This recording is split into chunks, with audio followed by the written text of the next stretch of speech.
प्रधानमंत्री तक पर इसको लेकर जो है उस सवाल खड़े कर दिए गए। और फिर जो वेलकम किया गया यहां पर विनेश फोगाट का और उस गाड़ी पर दीपेंद्र हुड्डा का खड़ा होना, उसने कहीं ना कहीं पूरी पिक्चर जो क्लियर कर दी। मैं आपसे ये जानना चाह रहा हूं स्पेसिफिकली कि इन दोनों के ज्वाइन करने से कितना बड़ा एडवांटेज कांग्रेस को इस चुनाव में जो है वो मिल सकता है। क्या कांग्रेस एक जो रनिंग इमोशंस इस वक्त विनेश फोगाट के साथ है उसको इनकैश करना चाह रहे हो और यही वजह है कि बजरंग पुनिया को टिकट ना देकर विनेश फोगाट को टिकट दिया जा रहा है? देखिए, आप चंदन पेरिस की बात कर रहे थे, तो पेरिस में जो मुकाबला हुआ वो मुकाबला जाहिर है कि भारतीय जनता पार्टी या भारत सरकार तो करवा नहीं रही थी। उसके कुछ नियम थे और उन नियमों के तहत जब 100 ग्राम वेट ज़्यादा निकला विनेश का तो वो उसमें क्वालिफाई नहीं कर पाई और जो पदक थे उनको नहीं मिल पाए। और ये विनेश फोगाट के लिए या कांग्रेस के लिए जितने दुख की बात है उतनी ही बात मुकेश और चंदन के लिए भी हो सकती है और देश के हर एक नागरिक के लिए भी हो सकती है। लेकिन महावीर फोगाट का नाम आपने सुना होगा, जिन पर फिल्म भी बनी थी दंगल, तो उसमें जो बहनें दिखाई गई थी उन्हीं की कज़न विनेश फोगाट है। और महावीर फोगाट हमारे बहुत अच्छे दोस्त भी हैं, उनसे इसके बाद बात भी हुई। तो कुश्ती के कुछ नियम होते हैं, ओलंपिक्स के कुछ नियम होते हैं और उन नियम के तहत सारी चीज़ें की जाती हैं। कई बार तो अपील की गुंजाइश भी उनमें नहीं होती रूल्स के मुताबिक। अपील भी हुई लेकिन अपील नहीं मानी गई, तो इस चीज़ को महावीर फोगाट भी मान रहे थे। अब इस परिवार की अगर राजनीति की आप बात करें तो इसको भी थोड़ा सा हम तफसील से समझने की कोशिश करते हैं। विनेश फोगाट और बबीता फोगाट बहनें हैं, कज़न हैं। वो भारतीय जनता पार्टी से पिछली बार चुनाव लड़ी थी, हार गई थी। वो लगातार भारतीय जनता पार्टी के साथ खड़े हुए हैं। विनेश फोगाट को लेकर बबीता फोगाट या महावीर फोगाट बयान देते हैं कि कांग्रेस और हुड्डा साहब इस पे राजनीति ना करें। तो ये एक लबोलबाब आप कह सकते हैं तस्वीर का है। राजनीति है, अब राजनीति संघर्ष में भी हो रही थी। ये भारतीय जनता पार्टी लगातार इसको प्रूव करने की कोशिश करेगी। और अब तो क्योंकि राजनीति का मैदान खुला है, 5 तारीख को चुनाव होने हैं हरियाणा में, तो अब बबीता फोगाट को तो टिकट शायद इस बार नहीं मिला है, तो विनेश उतरेंगी तो जनता उनका कितना साथ देती है कितना नहीं देती है और वोटर्स इस वक्त किस हवा में बह रहे हैं, ये सारी चीज़ें इस बात पे निर्भर करेंगी। ठीक है, विनोद भी लगातार मेरे साथ जुड़े हुए हैं। विनोद, विनेश फोगाट को जहां से टिकट मिलने की संभावना सबसे ज्यादा नजर आ रही है, किस तरीके से वहां का जो स्थानीय इकाई है कांग्रेस का और खासतौर पर इन दोनों की ज्वाइनिंग को लेकर जो स्टेट यूनिट है कांग्रेस की, उसका क्या रिएक्शन है? किस तरीके से वो इसको देख रही है? क्या वो भी ये मान रही है कि इन दोनों के आने से पार्टी और मजबूत होगी और एक दो ऐसे चेहरे के तौर पर नजर आएंगे ये दोनों जो हर जिले में जाकर प्रचार कर सकते हैं, लोगों को अट्रैक्ट कर सकते हैं? प्रधान, मैं इसको हरियाणा के दर्शकों के लिहाज से बाकी जो स्टेट के दर्शक हमें देख रहे होंगे ना समझ पाए, लेकिन हरियाणा के हिसाब से समझे तो यहाँ हरियाणा की जो राजनीतिक जो पृष्ठभूमि होती है ना, वहाँ कोई किसी को बर्दाश्त नहीं करता है।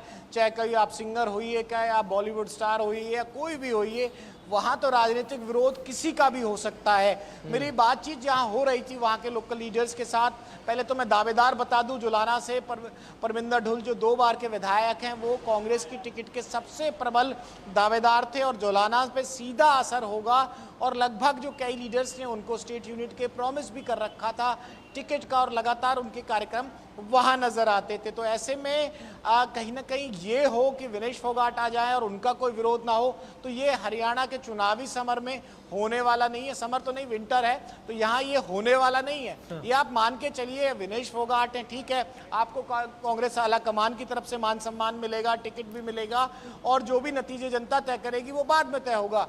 लेकिन इसकी कोई गारंटी नहीं है कि लोकल यूनिट और जो प्रतिद्वंदी जो और टिकट के दावेदार थे वो इसका विरोध ना करें, क्योंकि ससुराल है उनकी साइड के जो लोगों की बात है, जिस घर में वो बिहाई हैं विनेश फोगाट, वो बहुत ज़्यादा सामाजिक तौर पर इतने वेल कनेक्टेड नहीं बताए जाते। और वहाँ के कुछ लोकल लोगों से भी जब मेरी बातचीत हो रही थी, परमिंदर ढुल का मैंने नाम लिया, कुलदीप वत्स है, अगर जो बादली सीट की जिक्र आता है झज्जर में जहाँ बजरंग पूनिया की वो 35,000 का मार्जिन था उस विधायक का, तो ये हो नहीं सकता कि कांग्रेस में अगर कोई टिकट ले आए, क्योंकि मामला बहुत आगे बढ़ चुका है। टिकट के आवेदन हो चुके हैं, टिकट के आवेदनों में मैं मुकेश सर से एक और सवाल जानना चाहता हूँ। टिकट की बात आपने की और चूंकि आपने बताया कि हरियाणा की इकाई में इतना आसान नहीं है कि कोई हैवीवेट स्टार आए और इस तरीके से उसको स्वीकार जो है कर लिया जाए, खासतौर पर तब जब पिछले 5 साल से कोई कार्यकर्ता, कोई नेता मेहनत कर रहा हो। सर, मुकेश सर, ये बड़ी वजह जो कांग्रेस अब तक लिस्ट जारी नहीं कर पाई है, क्या उनमें से एक यही है कि अभी आने वाले दिनों में 1-2 और स्टार्स को जो है वो शामिल कराया जा सकता है, या फिर वो ये देख रही है कि बीजेपी से बगावत जो जो कर रहे हैं उन सब के लिए कोई प्लेस बन रहा है नहीं? अब तक लिस्ट क्यों नहीं आई है सर? ये सबसे बड़ा सवाल है अभी। देखिए चंदन जी, सबसे बड़ा कारण इसमें है कि इस बार क्योंकि 10 साल भाजपा की सरकार रही है, तो 10 साल में जाहिर है कि भाजपा की सरकार ने किसी व्यक्ति के 10 काम किए होंगे, 2 नहीं किए होंगे। तो 10 जो कर दिए जाते हैं वो याद नहीं रहते, जो ना किए जाते हैं वो याद रहते हैं। एंटी इनकम्पेंसी फैक्टर की मैं बात कर रहा हूँ। तो वो भाजपा के प्रति लोगों में है, इस बात से इनकार नहीं किया जा सकता। और इसी चीज़ को लेकर जो कांग्रेस है वो काफ़ी ज़्यादा उत्साहित है। तो कांग्रेस में जो 90 सीटों के लिए आवेदन हुए हैं, उन आवेदनों की संख्या 2500 शायद 76 या 78 है। एवरेज निकालें तो एक सीट पे लगभग 27-28 के करीब एवरेज बनती है। उम्मीदवारों ने अपना नामांकन भेजा है, उसमें से फिर उनको 3 छांटने हैं, फिर 2 आगे जाएंगे, फिर उसमें से एक चुनना है। तो एक मुझे लगता है जो भूपेंद्र सिंह हुड्डा वाली सीट है इसको छोड़ दें तो जो आवेदकों की संख्या है काफ़ी ज़्यादा है। और दूसरा जो कांग्रेस की परिपाटी रही है, जो इनके नेताओं से, चाहे वो राष्ट्रीय स्तर के हों या हरियाणा स्तर के हों, हम बात करते हैं कि आप आपस में क्यों लड़ते हो, और जो आपकी आला कमान है आपको कहती नहीं है कि आपस में क्यों लड़ रहे हो। तो इनके बड़े बड़े नेता हमारे साथ टीवी कैमरा पे बैठ के बयान दे के जाते हैं कि जी हमारी आला कमान तो कहती है आप गुटबाजी कीजिए, हमें इससे कोई ऐतराज़ नहीं है, आप अपना शक्ति प्रदर्शन कीजिए। और यही उनका प्लस पॉइंट है लोकतंत्र पार्टी में, वो बताते हैं, और यही माइनस है। अभी भारतीय जनता पार्टी के पास 10 सीटें थी लोकसभा की जो पिछला चुनाव हुआ, इस बार 5 पे कांग्रेस आ गई और 5 पर बीजेपी है। लेकिन उससे पहले की अगर हम बात करें तो 10 की 10 सीटों पर भारतीय जनता पार्टी थी, और उसमें 10 के 10 क्षेत्रों में कांग्रेस का सुपड़ा साफ हो गया था। तो वहाँ पे जब ये सुपड़ा साफ हुआ तो कोई ज़्यादा अफसोस नहीं था कैंडिडेट्स में। वो इसलिए खुश थे कि अशोक तंवर उस वक्त प्रदेश के अध्यक्ष हुआ करते थे, वो हार गए सिरसा से, तो शैलजा कुमारी खुश हो जाएंगी, आपस में ट्यूनिंग नहीं है। भूपेंद्र सिंह हुड्डा हार गए, मतलब खुद जीते न जीते बाकी हार जाए, इस पर वेट था। मैं कनिका कटियार का सर एक बार रुक कर लेता हूं, हमारे साथ दिल्ली कांग्रेस मुख्यालय से वो जुड़ रही हैं। कनिका, हलचल क्या है, किस तरीके से स्वागत की तैयारी है दोनों पहलवानों की, जो कि अब राजनीति अखाड़े में दांव जो है वो आजमाती हुई नजर आएंगे? और देखिए, बिल्कुल साफ तौर पे मल्लिकार्जुन खड़गे जो कि राष्ट्रीय अध्यक्ष हैं पार्टी की, उनसे विनेश फोगाट और बजरंग पुनिया ने उनके आवास पे मुलाकात की है। दोपहर 3 बजे का वो समय है जब संगठन महासचिव के सी वेणुगोपाल और पवन खेड़ा जो कि प्रवक्ता हैं और चेयरमैन हैं, उनकी मौजूदगी में विनेश फोगाट और बजरंग पुनिया जो है वो कांग्रेस पार्टी में शामिल होंगे। तैयारियां पूरी कर ली गई हैं और कहीं ना कहीं कांग्रेस पार्टी के भीतर इस बात की खुशी भी है कि विनेश फोगाट को कांग्रेस पार्टी ज्वाइन करवा रही है। और देखिए, तैयारियों की बात करें तो वो चलती रहती है, लेकिन सबसे बड़ा सवाल यही है कि जिस तरह से अब राजनीति के दंगल में 2 खिलाड़ी अब शामिल होने वाले हैं, उसको लेकर एक बड़ी तस्वीर जो है वो देखने को मिलेगी। और लगातार कयास लगाए जा रहे थे कि विनेश फोगाट चुनाव लड़ेंगी, पार्टी में शामिल होंगी। हम तमाम कयासों से तस्वीरें जो है वो साफ हो चुकी है। दोपहर 3 बजे जो है विनेश फोगाट और बजरंग पुनिया कांग्रेस पार्टी में शामिल होंगे। और हमारे जो सोर्स है वही दावा कर रहे हैं कि विनेश फोगाट को कांग्रेस पार्टी चुनावी मैदान में उतारेगी, बजरंग पुनिया को टिकट नहीं दे सकती है। ये कहा जा रहा है कि बजरंग पुनिया को कांग्रेस पार्टी में शामिल करवाया जाएगा और उसके बाद वो पार्टी के लिए प्रचार प्रसार। कनिका, नेताओं के पहुंचने का सिलसिला शुरू हो चुका है क्या वहां?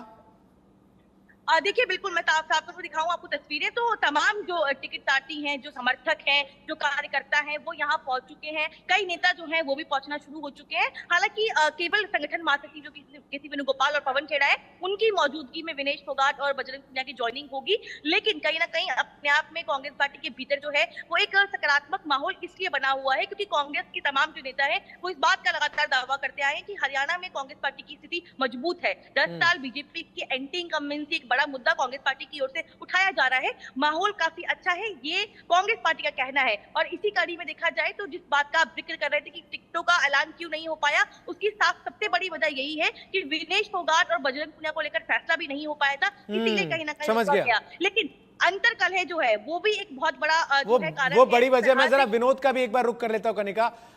विनोद, ये स्पष्ट है कि मौजूदगी जो रहेगी वो केसी वेणुगोपाल और पवन खेड़ा की रहेगी, लेकिन अब एक बड़ा सवाल, चूंकि मुकेश सर ने भी बताया, कनिका भी बता रहे हैं कि कांग्रेस के लिए जो सबसे बड़ी चिंता की वजह है वो है कि आपसी कॉन्फ्लिक्ट इतनी ज्यादा है। ऐसे में ये जो दो नए नाम जब शामिल होंगे तो ये किस खेमे के तौर पर जो है पार्टी में देखे जाएंगे, ये बड़ा सवाल है, या फिर ये केंद्रीय आलाकमान की पसंद के तौर पर देखे जाएंगे? अच्छा सवाल है आपका, काफी अच्छा सवाल है। और हरियाणा की राजनीति में यही पूछना पड़ता है कि भाई कौन से खेमे से हो। बिल्कुल निश्चित तौर पर एक अपडेट मैं दर्शकों को दे दूं कि केसी वेणुगोपाल खड़के के घर से निकले हैं और अब जो प्रतिक्रियाएं होंगी शुरुआत की, और कनिका जहां मौके पे मौजूद हैं वहां तमाम गतिविधियां जल्दी बढ़ने वाली हैं। आपका सवाल वाजिब है कि इसमें सिफारिश किसकी मानी जाएगी, किसकी रिकमेंडेशन है, लेकिन ज्वाइनिंग का स्तर देखिए। शुरुआत ही जब आप टॉप से करते हैं, टॉप कौन, राहुल गांधी से आपकी मुलाकात होती है, उसके बाद फोटो आती है, उसके बाद ये पुख्ता कहा जाता है। सवाल तो काफी दिनों से चल रहा था, लेकिन शुरू कब हुआ? शुरू जब हुआ राहुल गांधी के साथ मुलाकात की खबर आई, और खबर में हमारे नेटवर्क्स में तमाम जो रिपोर्टर्स ने सबसे